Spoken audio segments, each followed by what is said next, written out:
नमस्कार विद्यार्थियों, मैं डॉक्टर शिल्पा मेहता, राजकीय महाविद्यालय नाथद्वारा। मैं आपको इतिहास प्रथम प्रश्न पत्र में जो टॉपिक हम लोग पढ़ रहे थे जैन धर्म, उसके बारे में हम आज फिर आगे डिस्कस करेंगे। अभी तक हमने देखा था कि जैन धर्म का उदय क्यों और कैसे हुआ। अब हम ये देखते हैं कि जैन धर्म के जो सबसे प्रमुख तीर्थंकर हैं महावीर स्वामी, सबसे पहले उनकी जीवनी और फिर उनकी शिक्षाएं। जब हम महावीर स्वामी की बात करते हैं तो उनका जन्म 540 ईसा पूर्व के निकट हुआ था और इनका जन्म हुआ था कुंडग्राम में, जो वैशाली के निकट स्थित है। इनके पिता सिद्धार्थ थे और माता थी त्रिशला। त्रिशला जो थी उस समय जो लिच्छवी गणराज्य था, उसके जो राजा थे चेटक, उनकी बहन थी। तो ये एक बहुत ही नामी राजवंश के राजकुमार थे।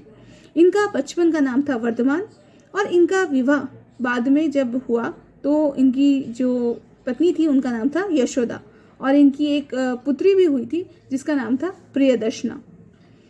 इनके जन्म में ऐसा कहा जाता है कि इनके जन्म के समय एक भविष्यवाणी हुई थी कि या तो ये बालक एक चक्रवर्ती सम्राट बनेगा या एक महान सन्यासी।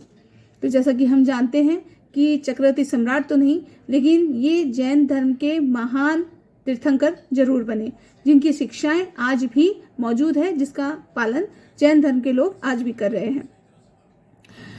30 वर्ष के होने पर इनके द्वारा गृह त्याग कर दिया गया और 12 वर्ष की कठिन तपस्या करने के बाद इन्होंने जंबिय ग्राम के निकट रिज्जुपालिका नदी के तट पर इनको कैवल्य ज्ञान की प्राप्ति हुई, इसलिए ये केवलिन कहलाए। हमें एक और चीज ध्यान रखनी है, इनको केवलिन भी कहा जाता है। क्यों? क्योंकि इनको जो सर्वोच्च ज्ञान मिला उसको कैवल्य कहा जाता है। तो ये वजह है जिससे वजह से इनको केवलिन कहा जाता है। इनका एक और नाम है, वो है जिन, अर्थात इंद्रियों को जीतने वाला। ये जो 12 वर्ष की कठोर तपस्या इनके द्वारा की गई, उसमें इन्होंने अपने इंद्रियों को विजय कर लिया था, तो इसीलिए इनको जिन भी कहा गया। और इन्हें महावीर भी कहा जाता है क्योंकि इन्होंने इतनी कठोर तपस्या करते हुए जो पराक्रम दिखाया था वो एक वीर ही दिखा सकता है, इसलिए इन्हें महावीर भी कहा जाता है। इसीलिए महावीर, तो वर्धमान इनका बचपन का नाम, फिर महावीर, जिन और केवलिन। ज्ञान प्राप्त करने के बाद ये भ्रमण पे निकले और अपने ज्ञान को आगे लोगों तक पहुंचाने का कार्य इनके द्वारा किया गया। इनके कुछ नियम थे। वर्षा ऋतु में ये भ्रमण नहीं करते थे और खास बात यह है कि एक गांव में 1 दिन और किसी नगर में 5 दिन से ज्यादा ये कभी नहीं ठहरते थे, मतलब कभी निवास नहीं करते थे।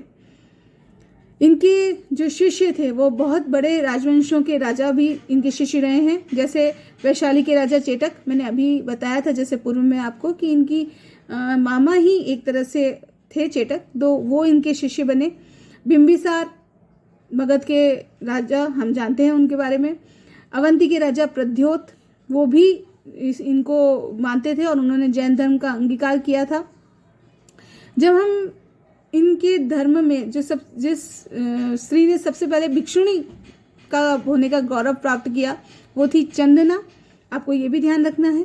और इनके जो प्रमुख भिक्षु जो इनके शिष्य थे, जो सबसे इनके खास थे, वो थे आनंद, सुरदेव और महासक।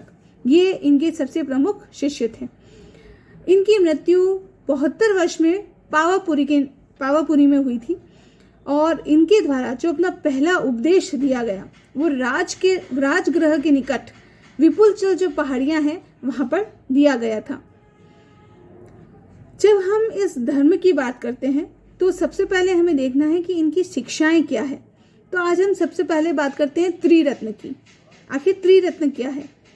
त्रि मतलब 3 और रत्न मतलब बहुत ही अमूल्य चीज। तो इनके द्वारा 3 अमूल्य चीजों के बारे में हमें बताया गया था।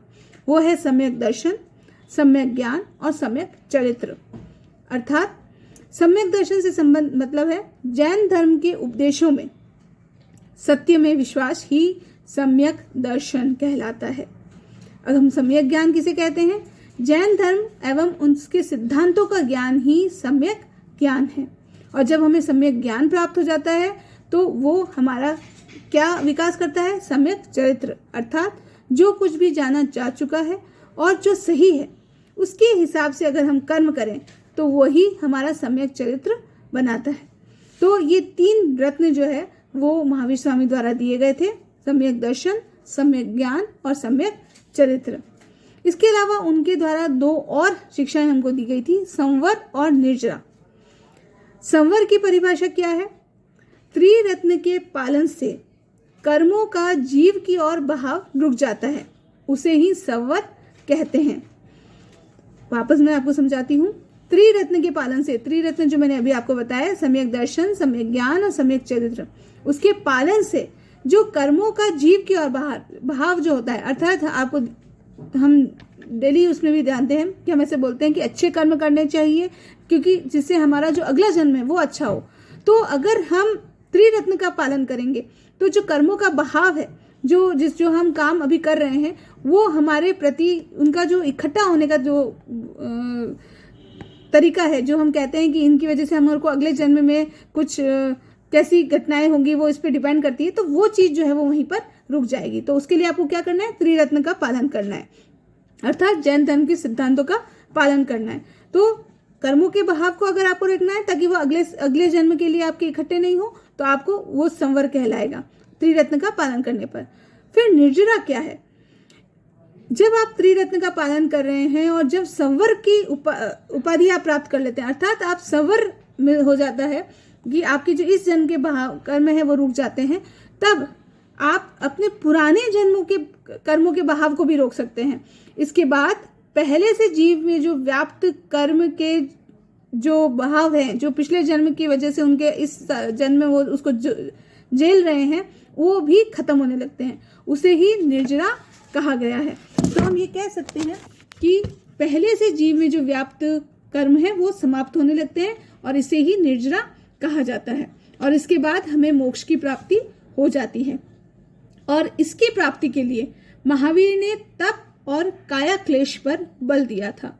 मोक्ष प्राप्ति के बाद आवागमन से छुटकारा मिलता है, अर्थात आत्मा का जो आवागमन हम कहते हैं वो उससे हमारे को छुटकारा मिलता है और हमें अनंत ज्ञान और दर्शन की प्राप्ति होती है, जिसे अनंत चतुष्टय कहा गया है। अनंत ज्ञान, अनंत दर्शन, अनंत वीर्य और अनंत सुख, तो इसे ही अनंत चतुष्टय कहा गया है। अगले वीडियो में हम लोग पंच महाव्रत के बारे में और स्यादवाद के बारे में जानकारी हासिल करेंगे। धन्यवाद।